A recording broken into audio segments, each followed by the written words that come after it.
Hello Steelers, and welcome back to another bench report after a long break. And it has been a very long break simply because it was Partizan weekend, and then I'm going to talk a bit more about Partizan later on, and then I went on holiday for 2.5 weeks.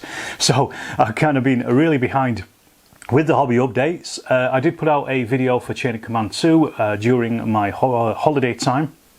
But obviously since then I've not really been able to do a huge amount of hobbying, and also just making videos as well. So it's been on a bit of the channel's been on a bit of a hiatus for the last couple of weeks. But I'm back now, and I was wanting to actually get this hobby report out because just before I went on holiday, I was actually able to finish the French starter set that Warlords had sent me just over a year ago. These were sent through to me by Kieran over at Warlord, and I've been working solidly on the British and the French starter sets for their epic Waterloo stuff. Now, the last units in the box that I was saving for a little treat for myself, because they're my favourite, were the French Cuirassiers, and I did 2 of them. I've got 2 regiments here, the 1st and the 2nd Cuirassiers. Now these are completed.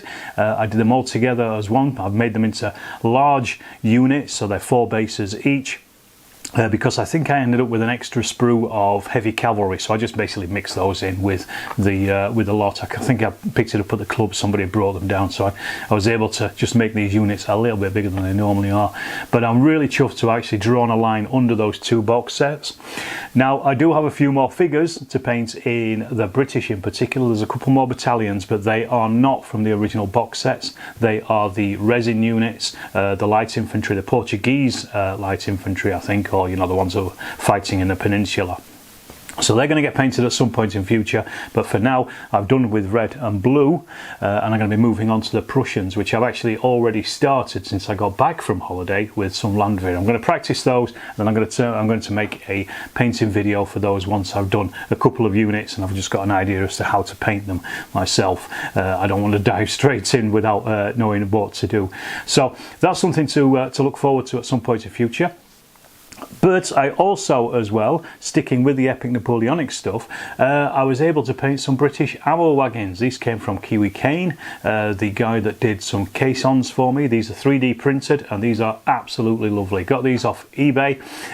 Again, I will put a link for you in the description down below. Go and check them out. He has a whole range of support units for epic scale stuff, and they fit perfectly well, and they are really, really nice. And I had bought some Blue Moon ammunition wagons for the British, but they are just slightly too big. I think they're probably more 18mm than 15mm, and because the epic stuff is just on the smaller size of 15mm, it's not 13.5, but it is 15mm, but it's a small, it's like Peter Pig kind of size 15mm.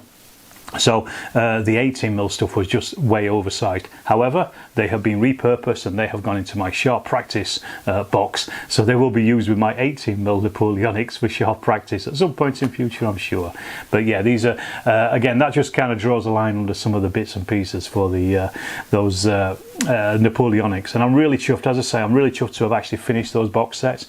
What I am going to do when I get a chance is make a video of the completed both box sets, everything that I've painted up until this point.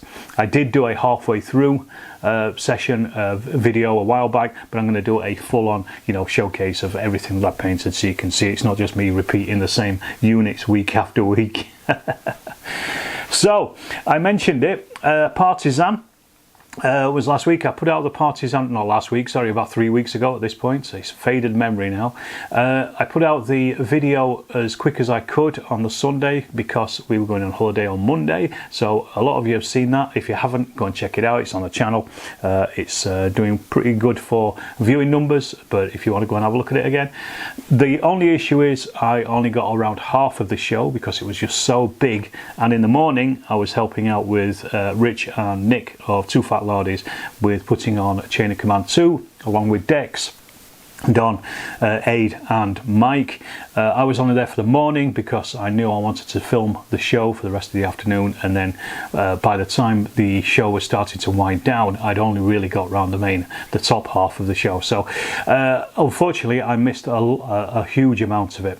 It's a mistake I made, and I'm not going to make it again in future for the next show report, so I'm going to keep that in mind and start filming a lot earlier than I did this time round, but that's for future. However, when I was there, I picked up my copy of Chain of Command 2, which is here in my hands, my grubby hands, and now I've had about 7 or 8 different versions of this at this point, playtesting versions, and then also layout proofreading versions, but this is the final look of it, and it looks absolutely fantastic. I mean, it's a really, really good looking game. What I am going to do, again at some point in future, is I'm going to do a proper review of this now that it's in hand. I did do that, you know, what's coming in Chain of Command 2, but I kind of want to talk a little bit more about the rules themselves and just how they work and things. Again, something else for future that I'm going to put that to one side for a moment, and then I will come back to it. So you will get a full-on review of it. I also bumped into Andy Rawson as well, and he very kindly gave me a signed copy of his the Passionale Campaign 1917 book, published, I can't remember when this was published, probably in about 2017 I would have said, but it's, as I say, it's a signed copy. Let me just double check when it was. Yeah, 2017, so it's for the centenary. I've got a couple of others of Andy's books, but thank you very much for that, Andy, really appreciate it. I didn't have this one. It's a couple hundred pages long, so it's going to be quite a quick read, I think, but a nice introduction to the battle and that campaign itself. So once again, thank you, Andy, if you are watching. On Friday night, I'm recording this on Friday afternoon, so it hasn't happened yet, but Friday night is the Brews in the Brynjard recording session with Ken at Yorkshire Gamer and Ian from Flags of War. Really looking forward to that. We've got a ton of listeners' questions, and we're looking forward to answering some of them. I've been looking at them on Facebook and on X, and well, not on X, sorry, but on Blue Sky and on various other outlets that Ken posts on, and just having a look at what kind of questions are coming, and some of them look quite interesting, shall we say. So that's going to be good fun. It's always fun doing the Brews in the Vineyard, so I'm looking forward to that for sure. And I said as well, I've just been to Croatia. We were there for 2 weeks. My wife was at a conference, so we turned it into a holiday basically. What that allowed me was a little bit of time early on in the holiday to go out and find some bits and pieces. And I did. I found some concrete, some Second World War Italian bunkers. There's a whole rake of them. There's at least 32, I think, because I was looking at the numbers, and I think the highest number I'd seen was 32. They had numbers stenciled on them, still had the interior paint in most of them. Some have been graffitied, but that you know, you can't help that. But they're scattered over quite a wide area. And as I say, I didn't visit 32 of them, so there must have been 32 at least, but quite a lot had also been demolished, and they're spread over quite an area. What I will do is I'll put a link to a Google Maps link in the description, so you can see them from the air, basically where these things are. You can try and spot them.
And then I also went out and found a T-55 monument to the 1991 Croatian defence against the Serbs of Zadar.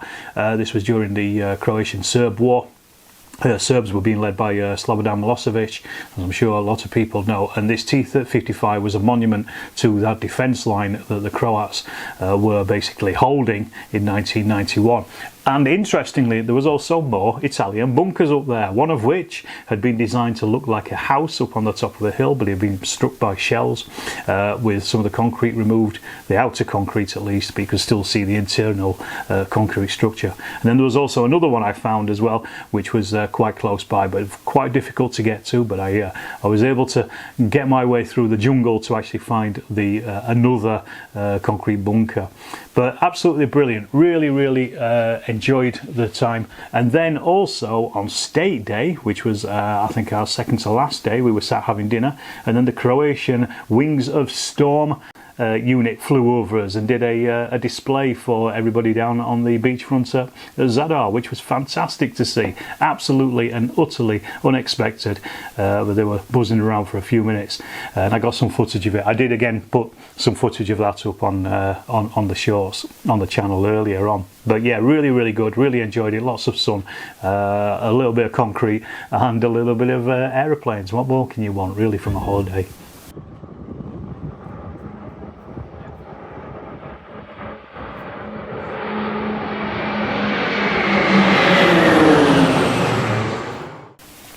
And as I say, because it has been quite some time since I did anything with, because I've been away, you know, I've just not had a chance to do any gaming really. But before I did go away, I did play the final scenario from the Driving Charge Jitra campaign. That has been filmed, it has been edited, it is now sitting waiting to come out. That'll be a Chain of Command 2 battle report. It's going to be quite a while off because I've got some plans to release some of the older stuff that I've had sitting for a while, so that will be coming out, but it won't be coming out for a little while. This was again another interesting game of the Jitra campaign, very different to the European theatre stuff, using the Far East Handbook, all that kind of stuff. Really enjoyed it. And then I mentioned it, oh yes, we went to the Philippines as well. Dex and I continued Dex's pint-sized campaign in the Philippines. It's something he's working on at the moment. What we're doing is just kind of play testing some scenarios just to see if things work, see what happens, and see how stuff works out with it. That's kind of the plan at the moment. So we've played a couple of games, and this one was particularly interesting. It was basically the Japanese have got to get off the long end of a table using my ruses and my scouts as jumping off points. I was able to actually push really far forward, get onto one of Dex's jumping off points, and then also exit a unit off the table edge as well, which just basically, you know, won the game with hardly a shot being fired.